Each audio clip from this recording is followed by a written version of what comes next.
Direction la Côte d'Ivoire, justice, l'absence du président du mouvement politique Génération et Peuple solidaire Guillaume Kibafory-Soro bloque le déroulement de son procès. Alors pour plus de détails, après le générique.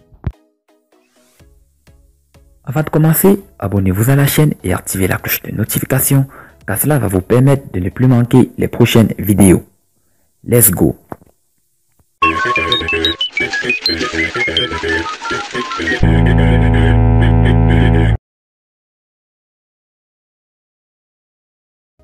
Le procès visant l'ex-chef du Parlement ivoirien Guillaume Soro et 19 autres de ses proches accusés de tentative de déstabilisation a été renvoyé au mercredi 26 mai prochain. Procès de Guillaume Soro. Pourquoi le juge a renvoyé la procédure au 26 mai prochain?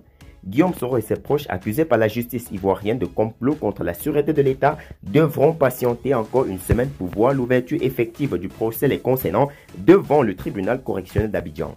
Sur instruction du juge Charles Bigny, le procès a été renvoyé au mercredi 26 mai prochain. Cette décision est la conséquence de l'absence dans les box des accusés des personnes inculpées dans le cadre de cette affaire, dont Guillaume Soro, Afoussiata Bambalamine, Touré Moussa, Fofana Isiaka, Cesse Soukous, Mohamed, Zébré Suleiman, tous exilés en Europe depuis le 23 décembre 2019, date du retour manqué à Abidjan de l'ancien chef de la rébellion des Forces Nouvelles.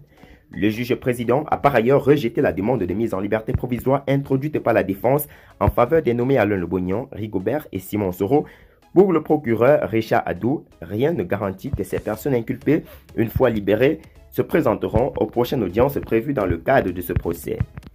Quelle garantie avons-nous pour permettre aux accusés d'être en liberté provisoire quand d'autres prévenus n'ont pas répondu présent aujourd'hui? C'est interrogé Adou Richard Christophe, faisant allusion Guillaume Soro et à 5 autres de ses co-accusés qui ont brillé par leur absence à l'ouverture du procès. De son côté, M. Diallo de l'équipe de défense a souhaité l'examen de toutes les pièces pour que le procès soit équitable. Il a au passage demandé la levée d'un certain nombre de préalables avant le démarrage du procès, plaidant pour le renvoi de la procédure.